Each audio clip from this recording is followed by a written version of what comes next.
noches para todos, 20, 30, 24, 5 la temperatura, calorcito. Muy bien, Esmeralda Mitre. Me gusta que los artistas participen en política, apoyen a quien apoyen.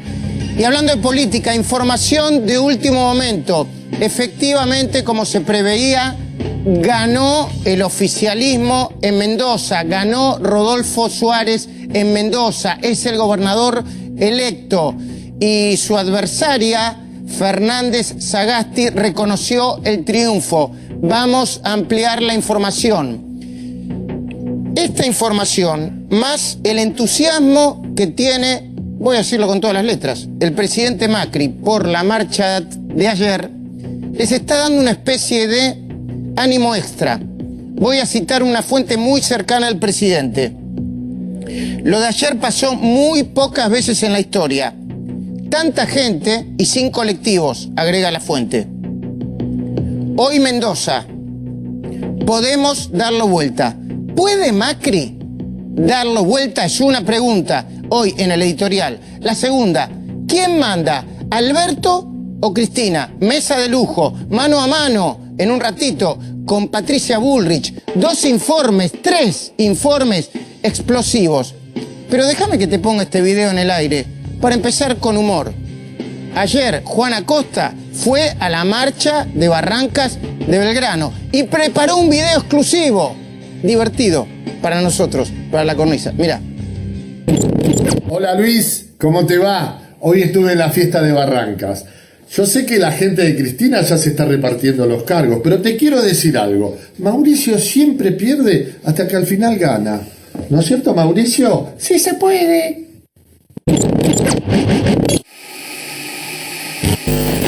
En un minuto volvemos. Divertido el gatito de Juan Acosta, ¿eh? Mucha información, mucho informe, mucha polémica. Mesa de lujo, programón, dale. Divertido. Bueno, empiezo por responder la primera pregunta. De manera contundente, pero citando fuentes muy cercanas a Macri, como hacemos los periodistas, citamos las fuentes. Macri es el más convencido de que sí se puede dar vuelta la elección. Y lo explica así. Primero, por una mala fiscalización. Algunos dicen, por lo bajo, que perdieron hasta 5 puntos por fiscalizar más. Por fiscalizar mal. Bueno, está mal siendo oficialismo eso. Pero además dice que en las próximas horas pasarán algo importante. Depende del electorado creer o no. Va a decir que se terminó definitivamente el ajuste. Va a anunciar, además, por lo menos dicen, 30 medidas que van a impactar, según el presidente y otros, fuertemente en el bolsillo de los argentinos de clase media, los enojados con Macri. La mayoría de esas medidas, yo pregunté cuáles eran, las tienen guardadas bajo 7 llaves. Tanto él como Pichetto, Carrió y otros van a insistir en todas las cosas positivas que según ellos hizo este gobierno.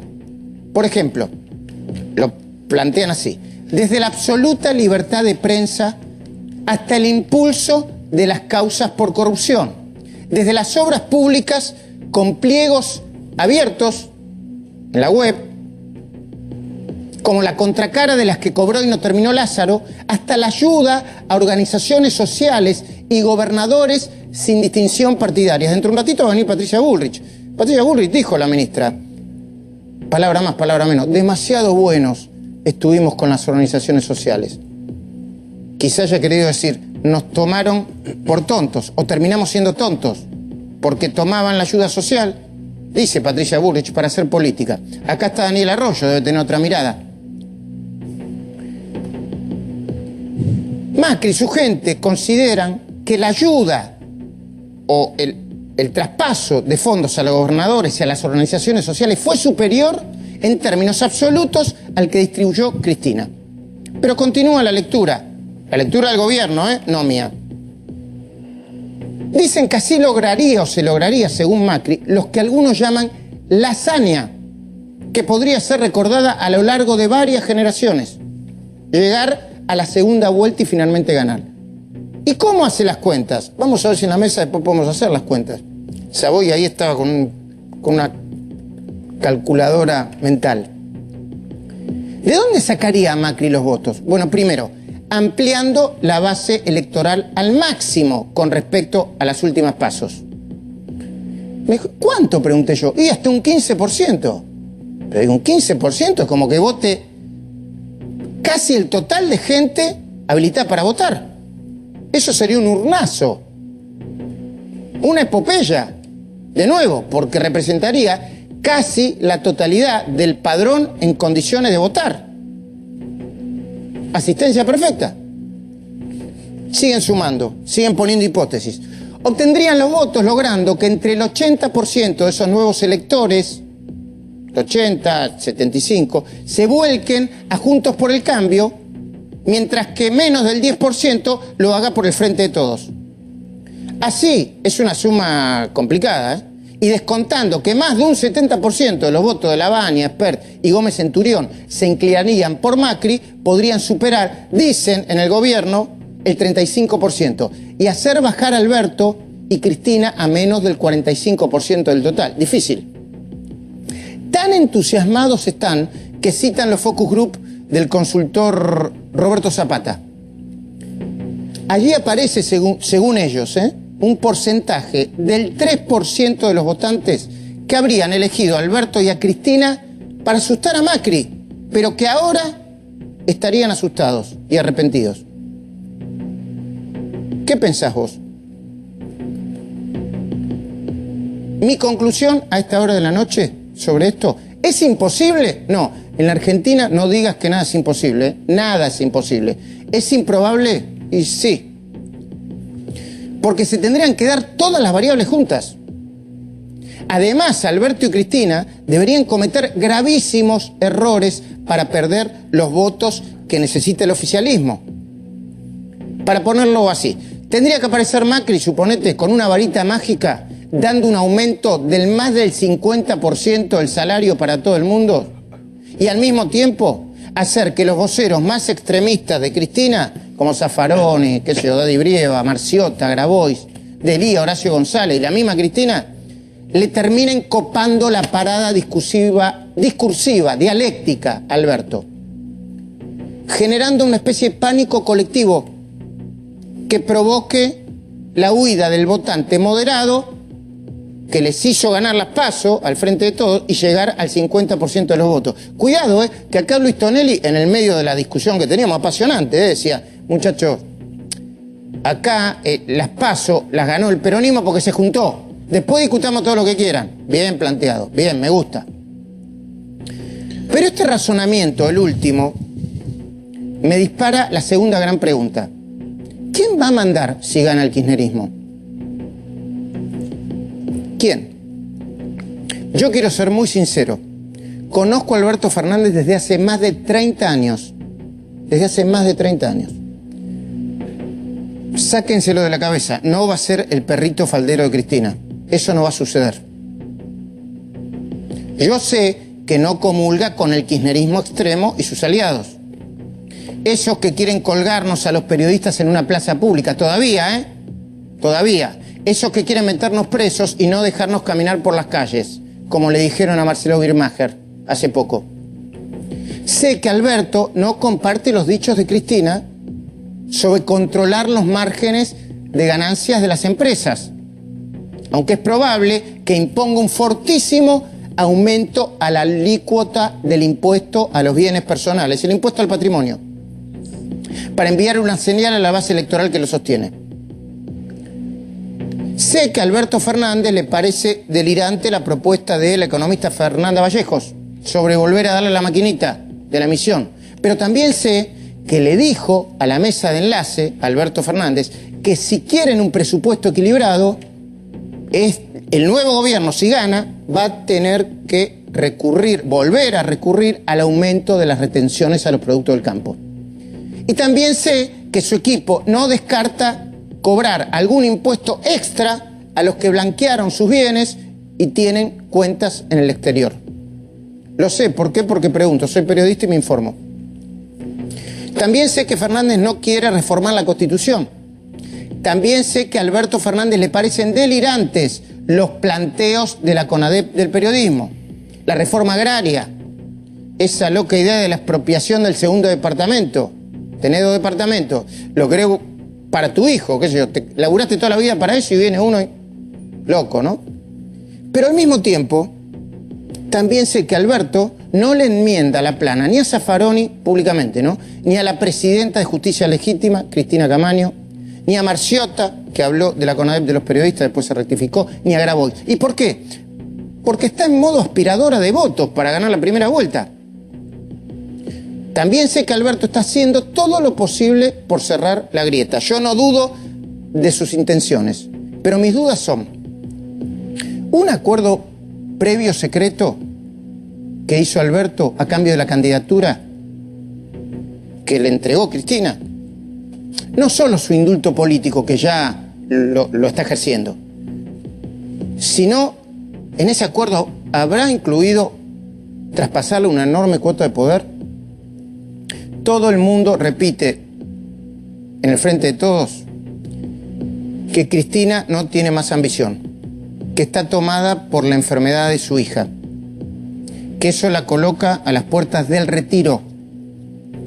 Bueno, en efecto, los periodistas que tenemos alguna información, seguramente Claudio tiene alguna, Saboya, sabemos que Florencia padece una depresión muy fuerte. Y en efecto, también es cierto que la depresión es producto de su situación judicial y de su miedo a ir presa en caso de ser condenada, ya que no goza de fueros. Yo lo digo verdaderamente, con dolor de padre, en público o en privado. Si yo tuviera el mismo problema, me sentiría igual o peor que Cristina.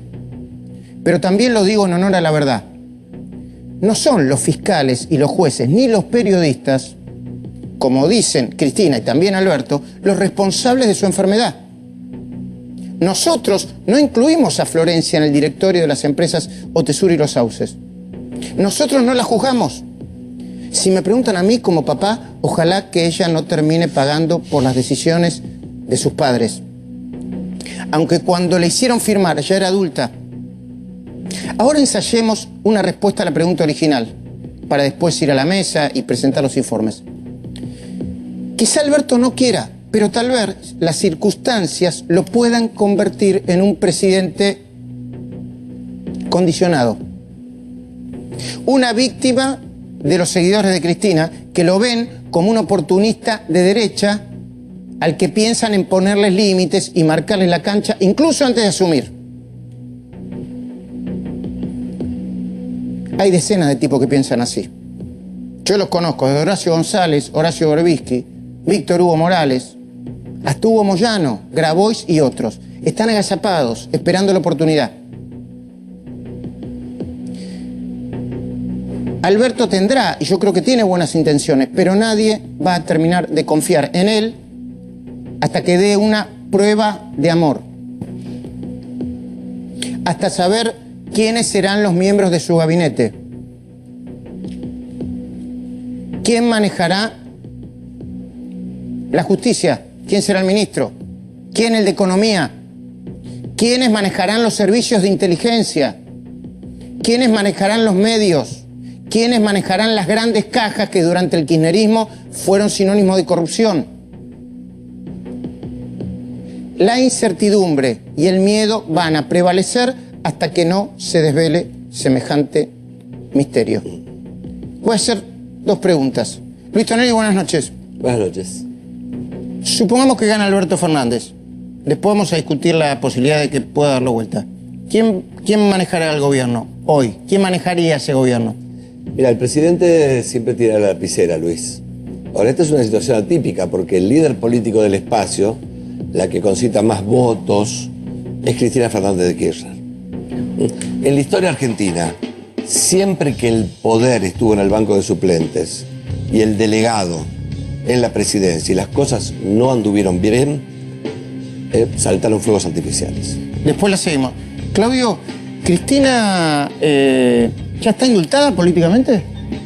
Bueno, se siente restituida. Yo no sé si en los votos que recibió la fórmula que ella integra legítimamente está implícito ese indulto político que vos decís, porque las razones del voto son muy mixtas y parece que hay mucho de economía más que de recordar la imagen de ella, pero esa interpretación la conoceremos cuando vuelva al poder. Ajá. Daniel, gracias por venir. Gracias. El gobierno insiste en que se le dio a las organizaciones sociales, en términos absolutos, más que lo que le dio el kirchnerismo. ¿Es cierto o es mentira? Hay más planes sociales, sí, claramente, pues se extendió la asignación universal por hijo a los monotributistas y pues está el salario social complementario que se complementó con gente en distintas cooperativas. Ahora, claramente eso cada vez alcanza menos. La asignación universal por hijo son 2.600 pesos. Hay más gente, pero el costo de los alimentos lo ha desacomodado fuertemente. Yo creo que los movimientos sociales son parte de la solución de la Argentina, que son gente que está trabajando en los comedores, en los merenderos, que han encarado actividades productivas que hoy la tienen difícil en el tema de producción de alimentos, en distintas producciones, y que le dan visibilidad a los que nadie ve, que son los más pobres. Ahora lo hablamos. Cuando volvamos, arrepentidos en la mira, ¿qué va a pasar con Leonardo Fariña, con Víctor Manzanares, con José López, con Oscar Centeno? Espérame unos minutitos nada más, enseguida volvemos.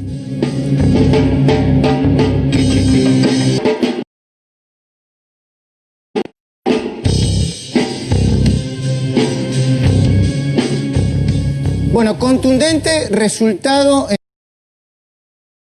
en Mendoza a favor de Rodolfo Suárez. Agustina, dame los últimos números, dale. Los últimos números oficiales, según la elección de Mendoza, son 51,28% para Rodolfo Suárez y para Fernández Agasti 33,91%. ¿Sorpresivo esto, Luis? Sí. Sí, sorpresivo porque, bueno, viste, uno tiende a mirar a las provincias desde Buenos Aires con los ojos nacionales. Ahora, cada provincia, por el otro lado, es una realidad. Y la realidad de Mendoza está asignada por una gobernación que fue muy buena de Cornejo, ¿no? Así que me parece que están cosechando... ¿No está bueno para la política que el presidente, que aún muy abajo, ¿no? Con una probabilidad muy compleja para darlo vuelta, plantea la idea de darlo vuelta? ¿No está bueno competir? Por supuesto. Aparte, la política se trata de eso. Cuando se dice el arte de lo posible, no es el arte de lo probable, es el arte de volver probable lo imposible. ¿Y se puede? ¿Hiciste las cuentas? Sí, pero necesitas líderes, ¿no? Mira, Churchill hizo ganar, digamos, Occidente cuando se pensaba que íbamos a caminar, viste, a paso de ganso, todos. Pero bueno... Lo que pasó ayer... No digo que Macri sea Churchill, ¿no? Digo que es difícil, es dificilísimo. Lo que pasó Él no es un político, pero bueno, está tratando. ¿Lo que pasó ayer tiene impacto?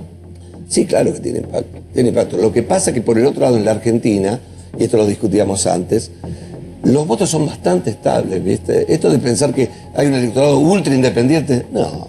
Sigue habiendo tipos y tipas, digamos, que están cerca del peronismo y gente que no está tan cerca del peronismo. Esa es una división argentina clásica, típica, y también sociodemográfica.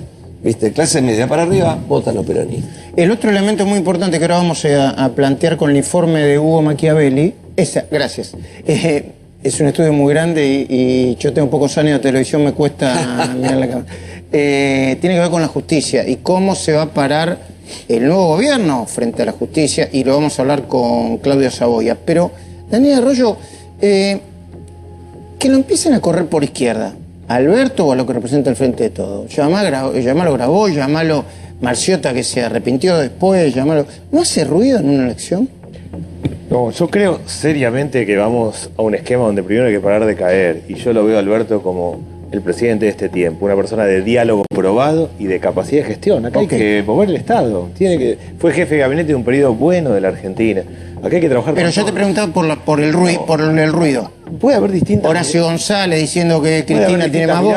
Fue claro Alberto Fernández con sus definiciones. Puede haber distintas... Ella en un mano a mano dentro de un rato también. Hugo Machiavelli, buenas noches. Hola Luis, buenas noches. Es exactamente lo que vos señalás. Por primera vez en la Argentina se aplica la figura del arrepentido para causas de corrupción. En las etapas de instrucción funcionó muy bien, a tal punto que la causa Cuaderno se instruyó en un poco más de un año, cuando en general esas causas tardan 15 años. ¿Por qué? Porque los arrepentidos colaboraron con la justicia. Todavía queda por saber qué pasará en los juicios orales, cuando tenga que declarar oralmente. Sin embargo, parece ser que algo pudiese cambiar. Para cambiar la ley del arrepentido hay que hacerlo de manera legal, eso es difícil. Ahora, lo que va a ser insólito es que muchos de los denunciados por los arrepentidos, si son nuevo gobierno, van a tener que custodiar y darle seguridad porque así lo indica la ley por ahora. Ese es el punto clave. ¿Quién va a cuidar a los arrepentidos que denunciaron a muchos funcionarios del gobierno anterior. Mirá el informe.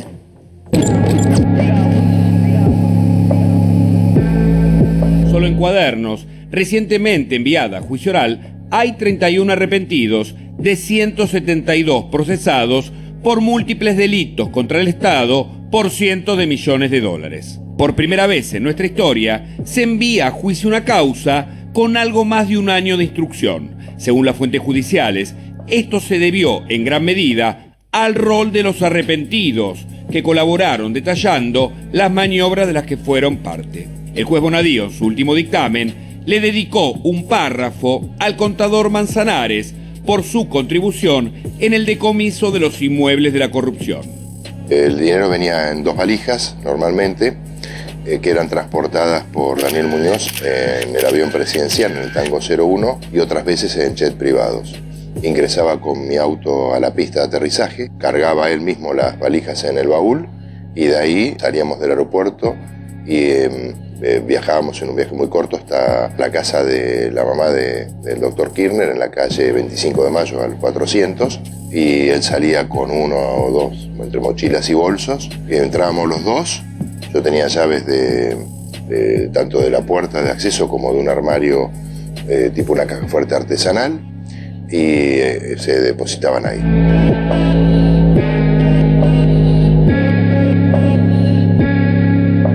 La justicia viene haciendo aplicación de la figura del arrepentido hace bastante tiempo, porque ya existía para casos, exclusivamente para casos de narcotráfico, y ahora se extendió a otro tipo de casos, entre ellos los casos de corrupción, y obviamente está dando resultados que no se habían visto hasta ahora en ese tipo de casos en nuestra historia judicial, ¿no?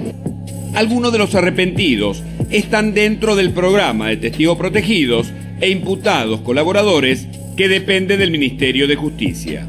Leonardo Fariña vive bajo la protección de los Lobos, el grupo especial que lo custodia. La finalidad del programa es obviamente otorgarle a estas personas protección para que ellos estén tranquilos y no sientan que corre riesgo su vida a raíz de haber colaborado con la justicia. Otra de las dudas que subyace en estos tiempos está relacionada con las prisiones preventivas. El sistema procesal lo que dice es que todos somos inocentes hasta que se pruebe la culpabilidad. Y la detención preventiva es excepcional. En realidad el programa de protección a testigos está creado por ley, con lo cual no es que vaya a desaparecer. El programa es un auxiliar de la justicia, interviene por disposición de un juez y deja de intervenir por disposición de un juez también. Nos pasó con Manzanares, esa inquietud de decir, bueno, ¿y qué va a pasar ahora? Nada, sigue todo igual y nosotros creemos que no van a tener ningún inconveniente. No es una decisión del gobierno del turno que exista o no exista el programa o que una persona ingrese o salga del programa. Tanto en la justicia federal como en la provincia de Buenos Aires empieza a revisarse la prisión preventiva, como pasó en las últimas horas con Jorge Castillo, el rey de la Salada, quien obtuvo la prisión domiciliaria bajo la colocación de una tobillera electrónica. ¿Qué pasó acá? Está todo marcado. Esta línea la hizo Jorge Castillo. ¿Ah, sí? Sí, porque los puestos de acá para acá eran de los Carreras. De acá para allá es de Jorge. ¿Por qué gritan acá? Y porque ellos son trabajan para los hermanos de Jorge y el sobrino de Jorge. Otro que puede quedar en libertad es Roberto Barata, quien está preso desde el 1 de agosto pasado, acusado de ser el organizador de la asociación ilícita en la causa Cuadernos. Tienen que hacer una acción conjunta, política. Lo primero que tienen que hacer es poner el grito en el cielo, que un fiscal corrupto esté manejando la causa. Los días pasan, a eso es lo que voy, y el efecto se pierde. Y yo si salgo me inmolo, y ahí cagaron todos. Todos. Y no hablo ni de Cristina ni de Debido, todos cagaron.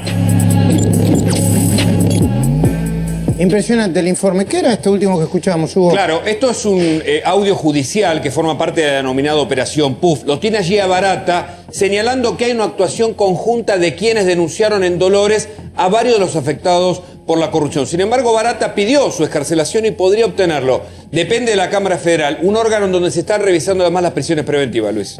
Claudio, me decías, cuando mirabas el informe, primero la preocupación por qué va a pasar con los arrepentidos, ¿no?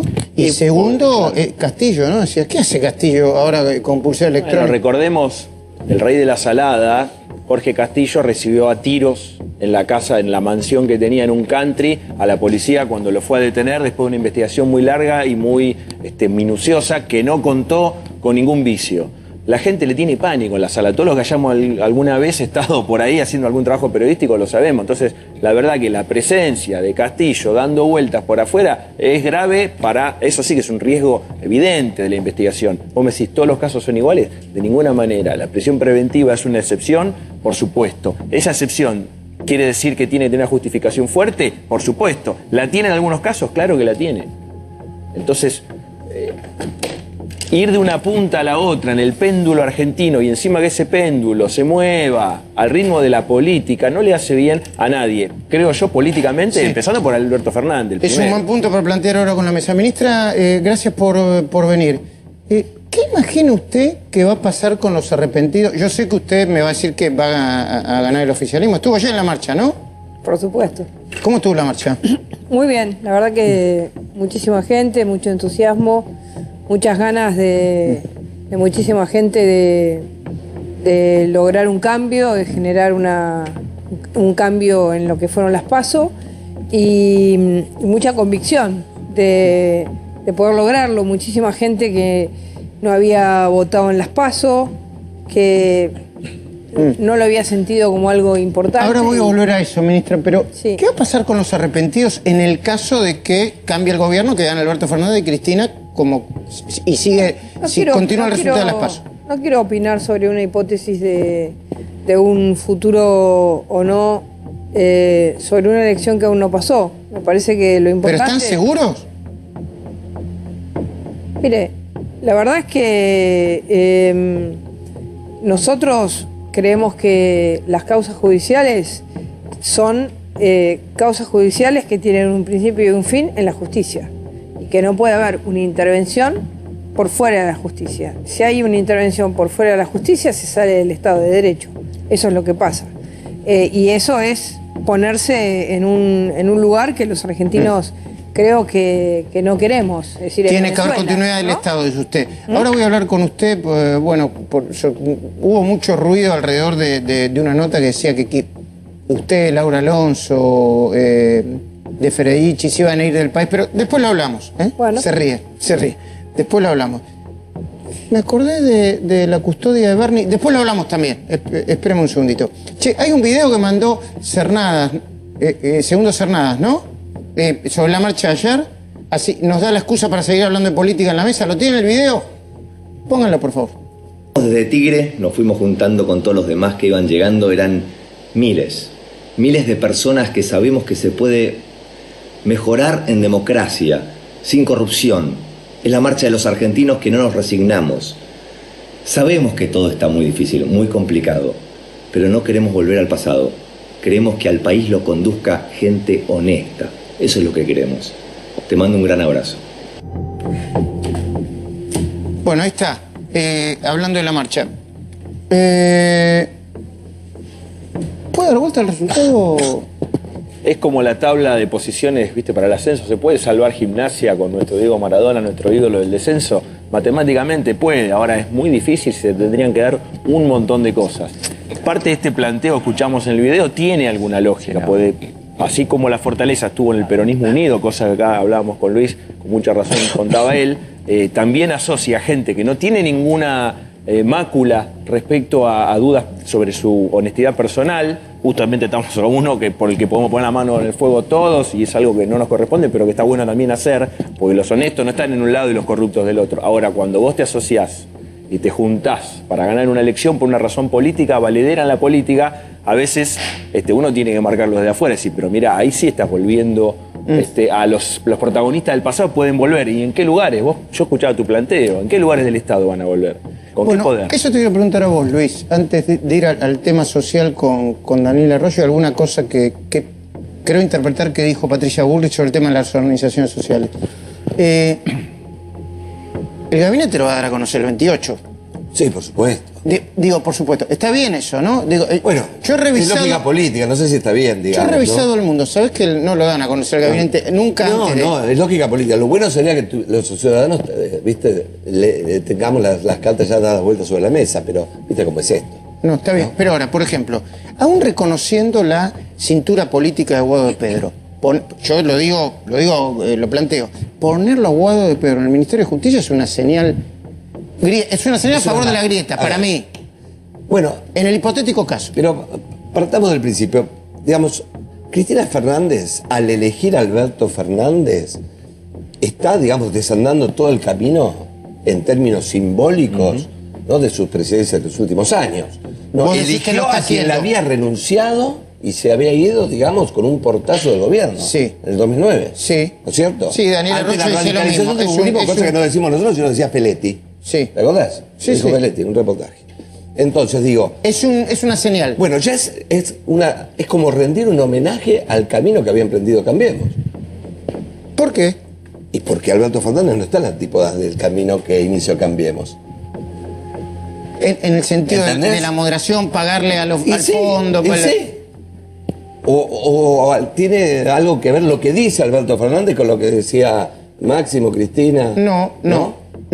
Pero no puede haber una... Bueno, pero Alberto Fernández también... Problema. Pero con todo el respeto, Alberto Fernández también dice que a Cristina la persiguen judicialmente. Y con todo respeto, yo creo que eso no es cierto. Entonces ahí vamos. El gobierno de Alberto Fernández es un caballo de Troya transparente, que en realidad lo que tiene adentro es el kirchnerismo rampante. Es un escenario posible. ¿Vos qué decís, Daniel?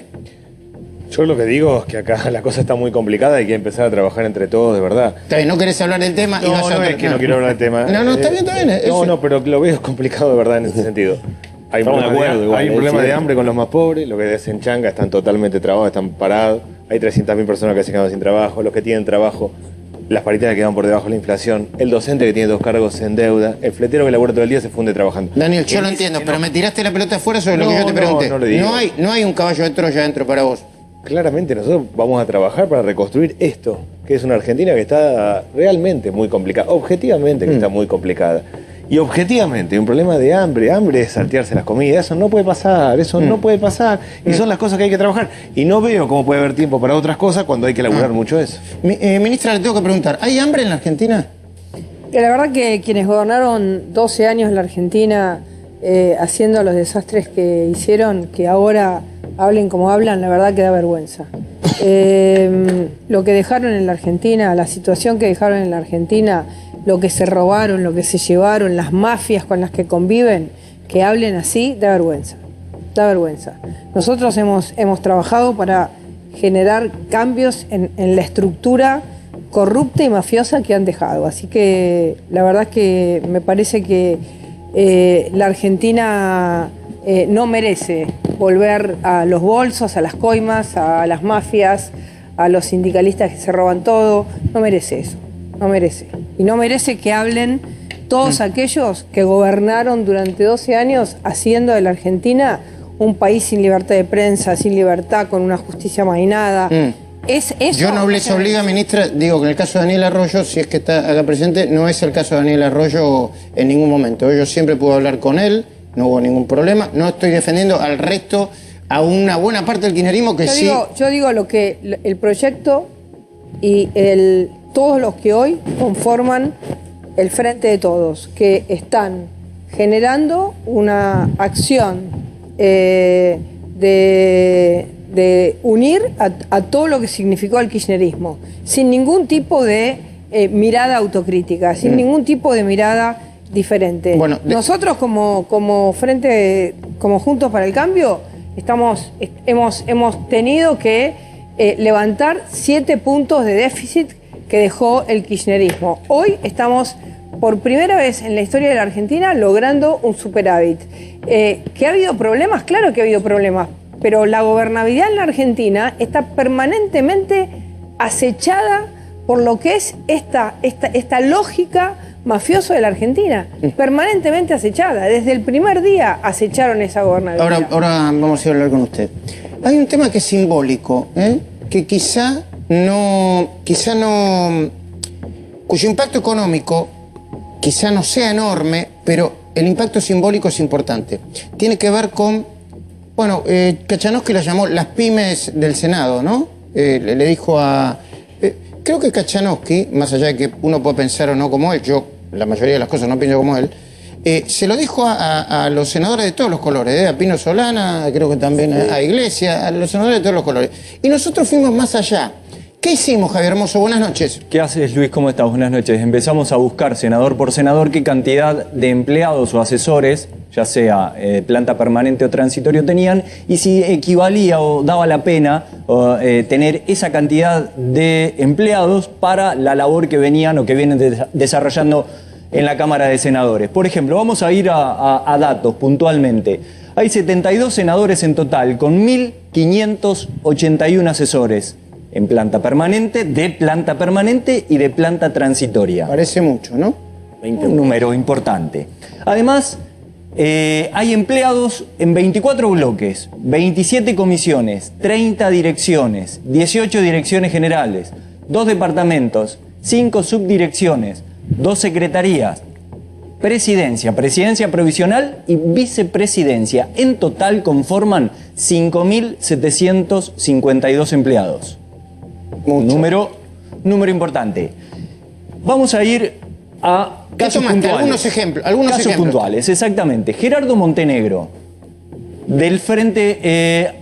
vamos a ir con este dato. El presupuesto 2019 tiene 9.157 millones de pesos. Es el presupuesto del Senado. Exactamente. Sí. El 92% de ese presupuesto, o sea, 8.630 millones, se gasta en sueldos. De esos 8.630, 6.330 millones corresponden a el sueldo de lo que cobra el personal permanente y los 2.290 planta transitoria.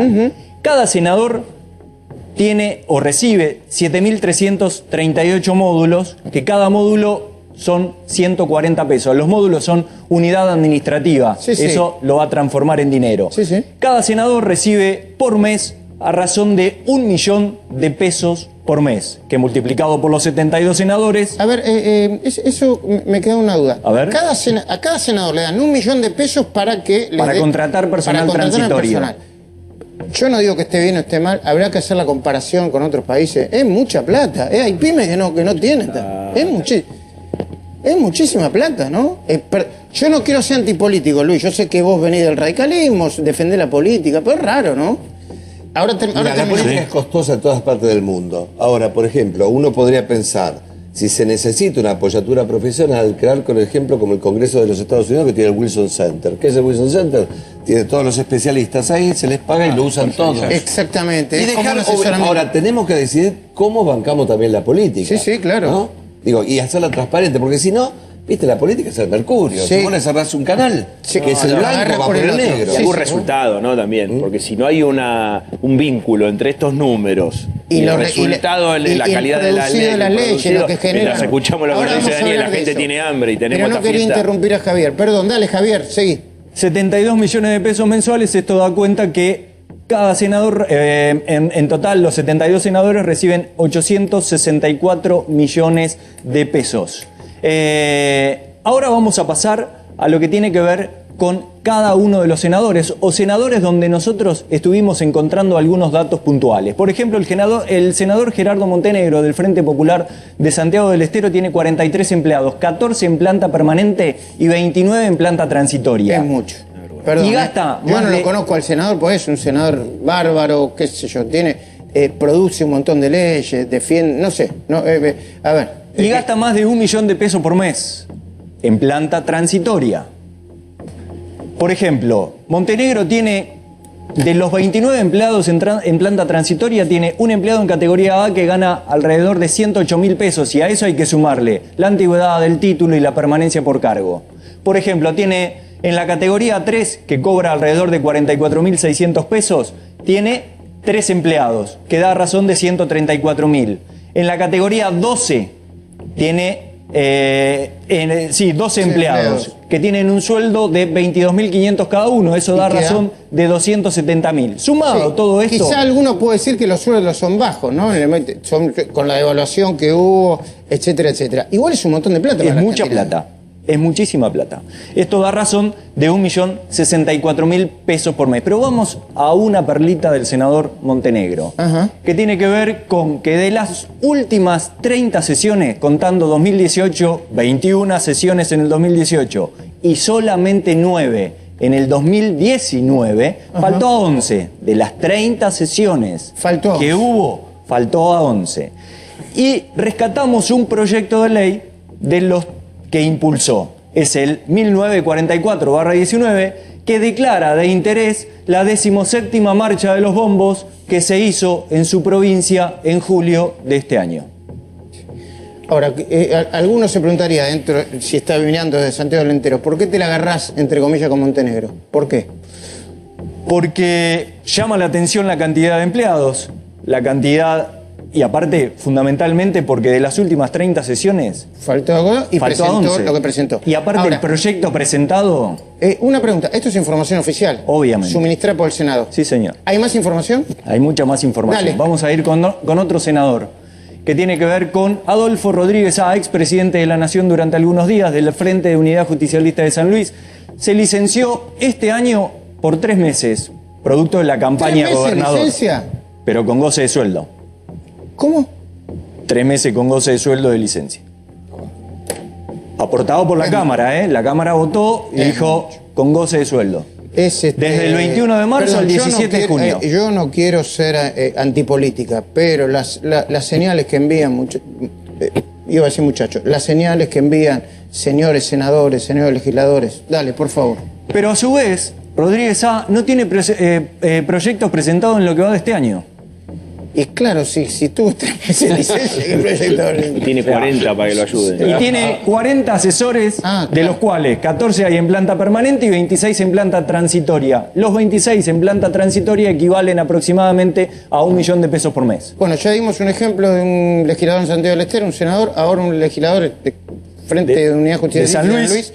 ¿Hay Vamos a algún otro otro? más. Dale. A ver, vamos a ir con el senador por Tierra del Fuego, Julio César Catalán Pingüino Magni, porque viene del sur, entonces le llaman el pingüino.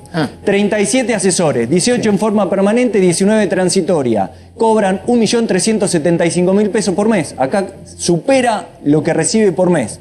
Y tiene un proyecto de ley presentado, que es el 1135/19, que declara el beneplácito por la obtención de la primera plaza para los Juegos Olímpicos de Tokio 2020.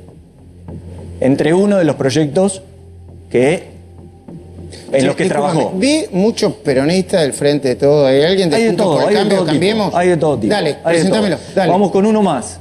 Por ejemplo, Aida Iturres, del Frente Cívico de Santiago del Estero. 33 empleados, 17 permanentes y 16 transitorios. En total, los transitorios, 950.000 pesos por mes.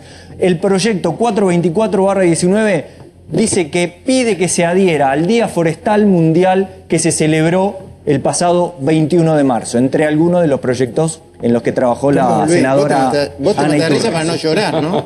Mira, el tema no es la antipolítica, el tema es que tenemos que estar en contra de la mala política, no contra la vieja política, Ni no la ser nueva, antipolítica. O nosotros somos estar en contra de la mala política, estar a favor de la calidad institucional de la democracia. En la Argentina hay mucha heterogeneidad, ¿viste? Hay feudos.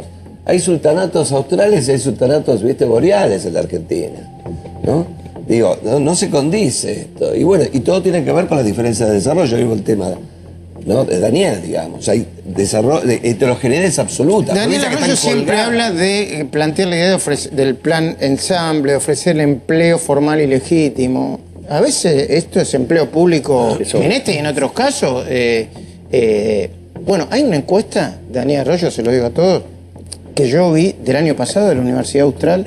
¿Cuál es el sueño de un montón de, creo que era más del 50% de los argentinos? Era ser un empleado del Estado permanente, que salga de la escuela, le den un cargo de funcionario público y se vaya. Eso es un problema cultural, ¿eh? Absolutamente, y lo mismo pasa con una persona que tiene un plan social. No va a tomar un trabajo si después tiene miedo de quedarse sin una y sin la otra y entiende que lo estatal es lo seguro, como lo entendemos todos. Ahora, yo te hago esta pregunta, Daniel, porque vos fuiste viceministro y con Alicia Kirchner y fuiste ministro de Desarrollo. También intentaron un plan de empalme que no sucedió.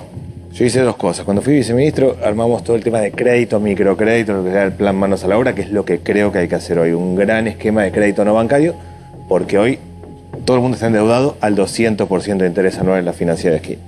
Cuando fui ministro de la provincia de Buenos Aires hice la tarjeta de alimentos, que es lo verdaderamente que creo que hay que fortalecer hoy, que es reemplazar los bolsones de alimentos por una tarjeta del Banco Provincia, el Banco Público, donde la gente iba, compraba alimentos. No solo el objetivo era que comprara alimentos de más calidad, sino hacer una política nutricional. Una persona compra y pasa la tarjeta y queda identificado que compra. Entonces hay un nutricionista que le dice, mira, te conviene comprar más leche, o ir por acá o ir para allá. Acá hay que encarar política. La tecnología juega a favor de las políticas sociales y hay que llevarlo en parte a eso en el mundo, no solo con nosotros. Y hay que encarar una política. Yo creo que hay que hacer una transformación profunda, que no hay que ir para atrás, que hay que ir para adelante y encarar otras políticas. Muy bien, ¿te queda algún otro? Nos queda uno más y tiene que ver con el oficialismo. Roberto Basualdo, diputado de Cambiemos, del Frente Alianza Cambiemos por San Juan. Marzo de 2019 tenía 60 empleados. Cuando se dio a conocer todo esto, tranquilamente los bajó de manera considerable. Tenía 22 permanentes y 38 transitorios. En la actualidad tiene 14 transitorios. ¿Nada más? Solamente, nada más, por 940.000 pesos. Pero uno de los proyectos presentados por Basualdo es este, el 2336/19, que declara beneplácito por un aceite de oliva argentino que participó en concursos en Italia e Israel.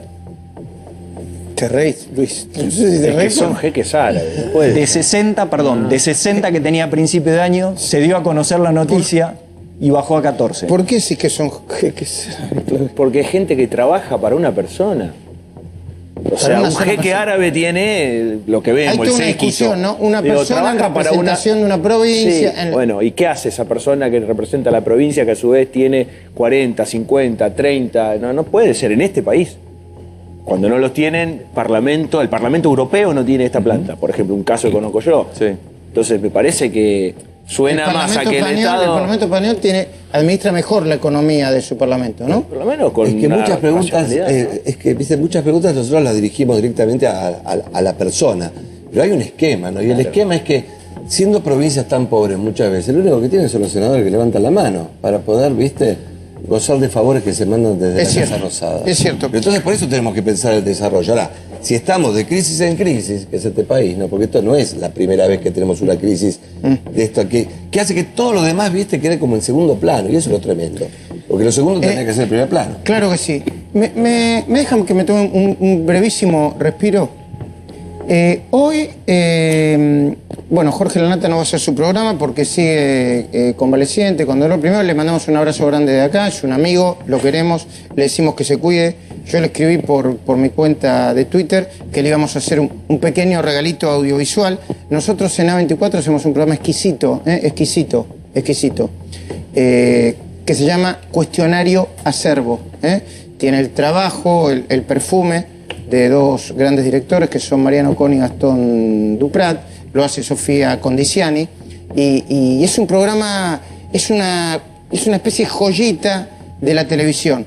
El primer capítulo fue el de Jorge Lanata. Si estás en tu casa y estás haciendo zapping, seguro que estás mirando este programa, mírate. Yo soy Jorge y viví en Sarandí cuando era chiquito y iba a un colegio bastante insoportable. Me parece demasiado pretencioso llamarme artista, pero algo de eso debo tener.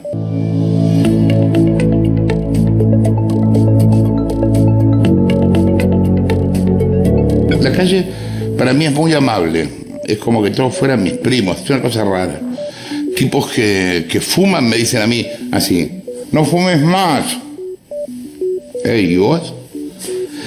Me dicen rezo por vos. Eso me parece muy lindo. Como que me dan una parte de ellos. A mí me encanta la Argentina, a pesar de todo. Y creo que no hay que irse. Creo que no hay que dejarle el país a los hijos de puta. Creo que hay que quedarse y defenderlo.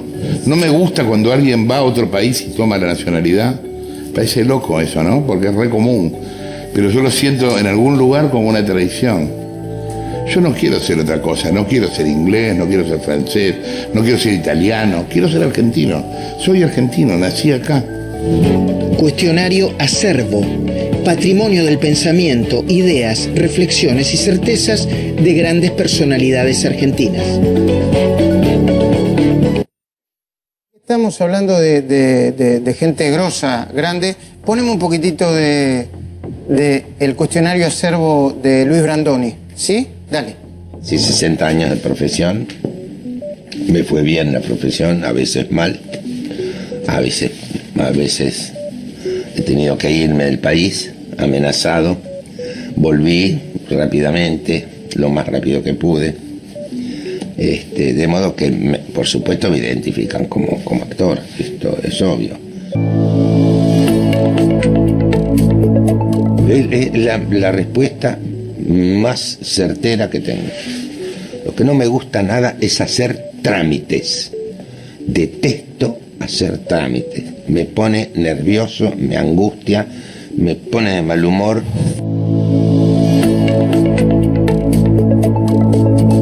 Es la posibilidad de hacer feliz a la gente durante un rato.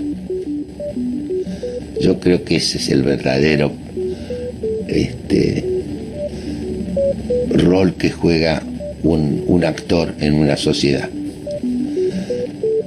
Es hacerle sentir, aunque sea por un rato, que es mejor persona. Cuestionario acervo. Bueno, muy orgullosos estamos de hacer este programa, que se emite por A24 los sábados a las 10 de la noche, repite en el mediodía del domingo. Unos segunditos y volvemos nada más. Ministra. Sí. ¿Pensó realmente, aunque sea un segundo, 2 segundos, 1 minuto, en irse del país si pierde el gobierno? No. No se me ocurre, no se me pasa por la cabeza.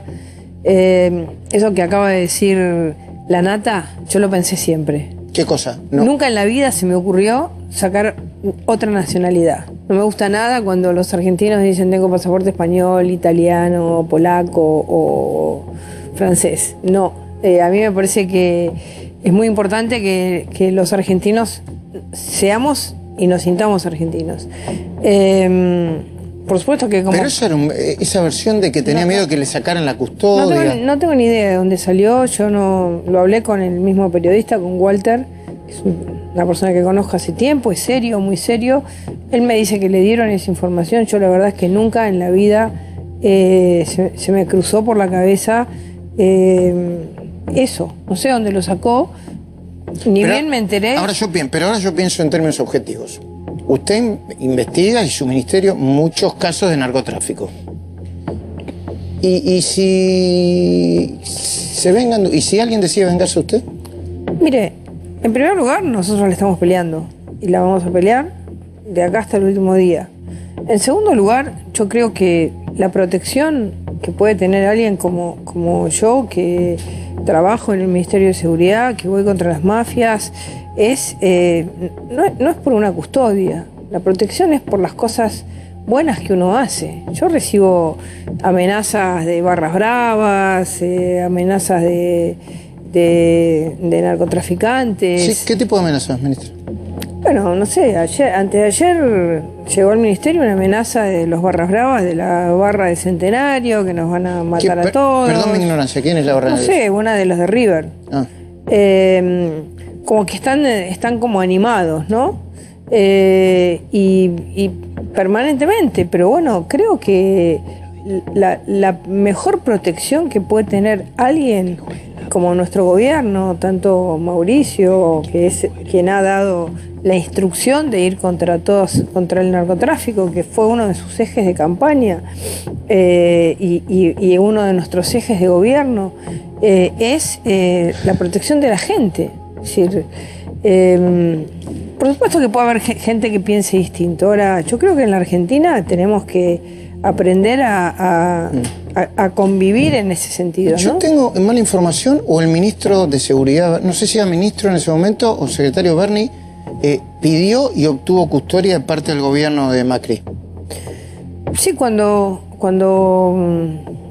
yo asumí como ministra y en la transición, Berni era secretario de Seguridad y él...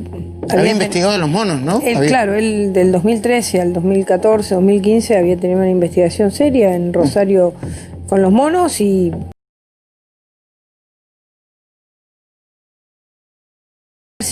Por supuesto que se la dimos porque son las cosas lógicas que uno tiene que hacer en un estado racional, ¿no? Donde no él había cumplido una función, esa función le había generado ciertas consecuencias y él tenía... Y el Estado lo tiene que proteger. Muy sobre bien. todo él tenía, digamos, no por él, ¿no? Miedo bien. por su familia. Por su familia y bueno, y también por él, ¿por qué no? ¿Por qué usted dice que ve probable el Ministerio de la Venganza o el plan revancha? ¿Cuál sería la lógica? No, a mí el otro día me preguntaron si el concepto de la revancha es un concepto que existe en el kirchnerismo. Yo dije, si el kirchnerismo considera que todos los casos son casos políticos y no casos de carácter judicial, que el robo es una venganza política, si considera eso, digamos, evidentemente, entonces va a pensar que tiene condiciones de vengarse de otro, el que piensa así. Es una deducción muy simple, ¿no?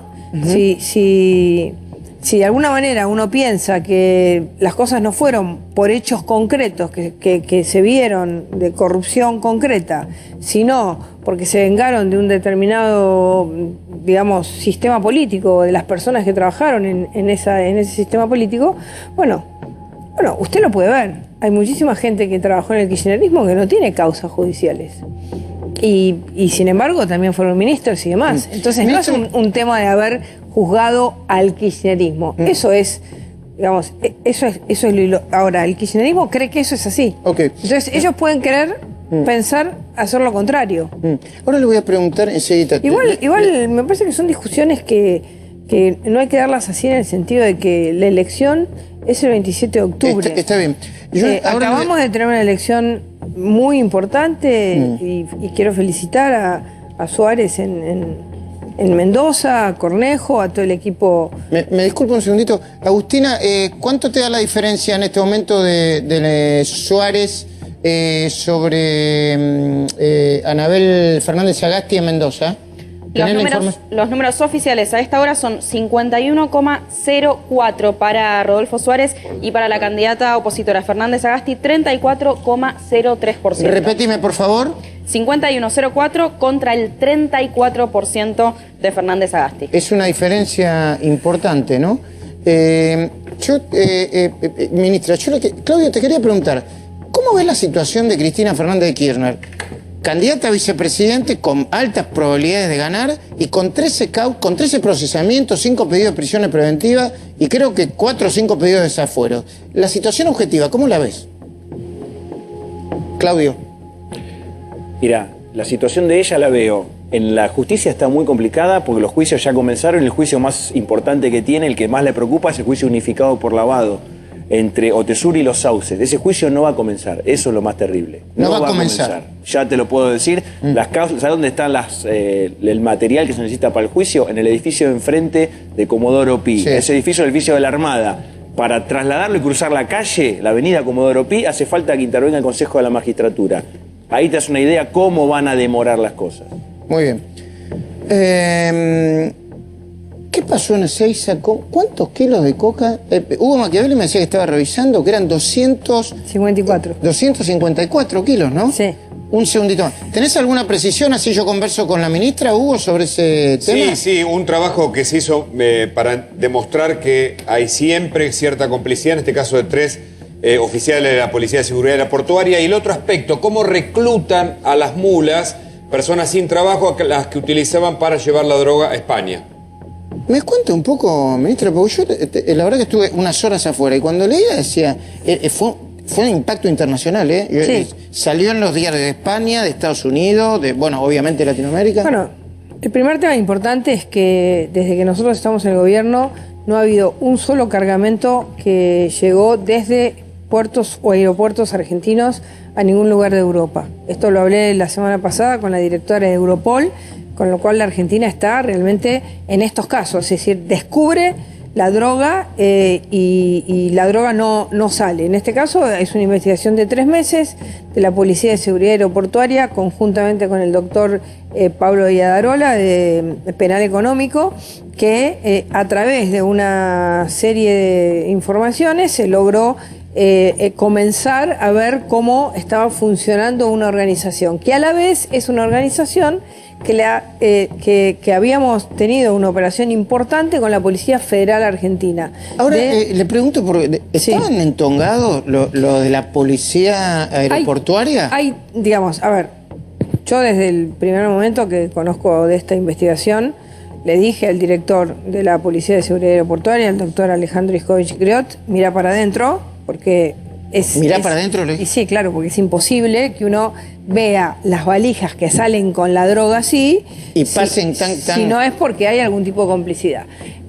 Eso se tiene que probar. Hay tres personas que fueron detenidas de la Policía de Seguridad Aeroportuaria, que son las que tenían que haber mirado esto, o las que estaban en los turnos.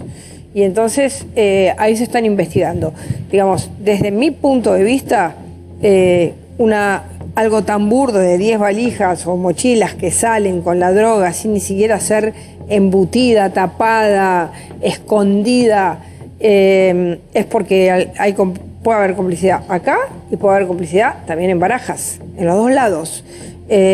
Porque si bien siempre lo más importante es de dónde sale, acá esas valijas entran, porque todas fueron despachadas, entran a un carrusel donde hay una empresa privada, también hay que analizar los empleados de la empresa privada, una empresa privada y miembros de la Policía de Seguridad Aeroportuaria, cada 3 o 4 empleados de la empresa privada. Bueno, se está investigando a los que estaban en los distintos turnos de la Policía de Seguridad Aeroportuaria, pero a la vez quien lleva adelante la operación de descubrimiento con escuchas, con todo, es la misma Policía de Seguridad Aeroportuaria. Es decir, que es capaz de analizar que adentro suyo puede haber cierta complicidad. Bueno, una de las cosas que siempre hablamos nosotros es el nivel de locura que hay en la calle. Yo le oí decir a usted, y ahora se lo voy a preguntar, que le piden a Alberto Fernández que calme la gente en la calle y todos los días siguen haciendo ruido. Pero antes de ese ruido, ¿me preparás un video de algo que sucedió, creo que el año pasado, en la terminal de Flores de San José, en agosto de este año, ¿no? Hablamos en la reunión de producción, decíamos el año pasado. Perdón, empiezo de nuevo. Los grafiteros. Unos grafiteros, no son ni... Yo decía, ¿de dónde salieron estos tipos? Unos grafiteros que se metieron en la estación y los empezaron a maltratar a los empleados del subte. Miren este video, sorprendente.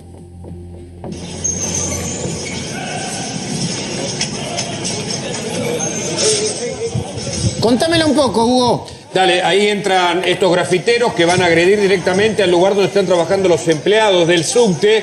Es una suerte de reacción que se confunde si es solo de grafiteros o busca algún otro tipo de movimiento. Por eso se está investigando, lo lleva adelante el juzgado de Canicova Corral, el juzgado federal número 6, pero también interviene la Brigada de Investigaciones de la Policía de la Ciudad a partir de estas cámaras para determinar dónde se juntaron para organizar este ataque en el subte. Está organizado, fíjate cómo agreden a uno de los empleados del subterráneo de Buenos Aires. Hay un detenido y una investigación en curso. Bueno, ¿por qué pasan estas cosas, ministra? Las cosas pasan, pero ¿por qué no? ¿Por qué? Yo creo que, mira, si uno analiza un poco el triunfo hoy de Cambiemos en Mendoza, una de las cosas que mejor trabajó Mendoza es el concepto de una sociedad de convivencia y de orden. Está bien la seguridad en Mendoza, yo no conozco. Sí, además, pero no solamente el tema de la seguridad, sino una concepción. Una concepción donde la convivencia y el orden tiene reglas claras. Hay cosas que se pueden hacer, cosas que no se pueden hacer. Yo creo que lo importante, y que es algo que nosotros en Juntos por el Cambio, que Mauricio, que también en la Ciudad de Buenos Aires con Santilli se trabaja, es esta idea. Esta idea de que no todo es permitido, ¿no? Los grafiteros en Argentina, bueno, por lo menos ahora lo tienen que hacer con las caras tapadas, a las escondidas y en la noche. En un momento la Ciudad de Buenos Aires era un desastre, todo era grafiti. Comenzó a ordenarse por zonas y eso ayuda, el orden trae orden, ¿no? Y de alguna manera esto tiene que investigarse para que tenga consecuencias. Lo importante es que tenga consecuencias y de esa manera estos, apropiadores del espacio público, delincuentes directamente, tendrán que tener una consecuencia. Y además, fíjate, ¿no?, la agresión que hacen con los trabajadores, porque eso después por ahí trae otra consecuencia, que es que entonces los trabajadores paran y entonces la gente siempre pierde. Por eso es importante este concepto de convivencia y de orden. Vos dijiste, o usted dijo algo parecido como, ¿cómo van a pedir trabajo las organizaciones sociales, los piqueteros, si están todo el día en la calle? ¿Dijo algo parecido, no? Sí. Yo creo que, digamos, las políticas sociales, las organizaciones sociales en la Argentina se han burocratizado como lo han hecho los sindicatos. Tienen el mismo tipo de lógica que tienen los sindicatos en la Argentina, que no son progresistas, en el sentido de generar progreso, buscar mejores condiciones para su gente, sino que es como tener algo, la vaca atada, ¿no? Entonces, esta idea de la vaca atada, y la vaca atada es mantener a la gente en una situación de la que no sale. Es decir, no hay, recién hablaba Arroyo de manos a la obra, no quiero hablar sin que él esté, pero la verdad que manos a la obra fue un plan terriblemente malo, porque son mentiras, se hacen empresas que no son empresas, se hacen trabajos que no son trabajos, se van, digamos, de la mano de las organizaciones, van a la escuela y se reciben en un secundario que no les sirve para nada. Es decir, la necesidad de generar una salida real, donde y la salida real es con incentivos siempre. Se hacen las cosas y si no las haces, no tenés un beneficio. Ministra, le quiero hacer la última pregunta. Si gana Alberto Fernández y Cristina Fernández, ¿a Hugo Moyano no se lo investiga más o la justicia lo sigue investigando? A ver, yo no quiero hablar del presente, pero hablemos de lo que ha pasado. Hablemos de Moyano. Hablemos de lo que ha pasado. El kirchnerismo ha sido siempre, o el peronismo y el kirchnerismo ha vivido y vive de este tipo de organizaciones y convive con estas formas. A ver, el candidato el hijo Sailien, una de las mafias más grandes de Córdoba, del sindicato de recolectores, está en la lista de diputados del kirchnerismo. Es decir que, y los barras bravas en la elección estaban todos en la calle. Eran todos fiscales. Me estoy quedando sin tiempo y le quiero agradecer la presencia en el día de hoy. Muchísimas gracias. Gracias Luis Tonelli, gracias Claudio Saboya, gracias a todos mis compañeros, Agustina, Javier Mozo y Hugo Machiaveni. Nos vemos mañana. Mañana nos vemos, en 4 días, a las 10 de la noche.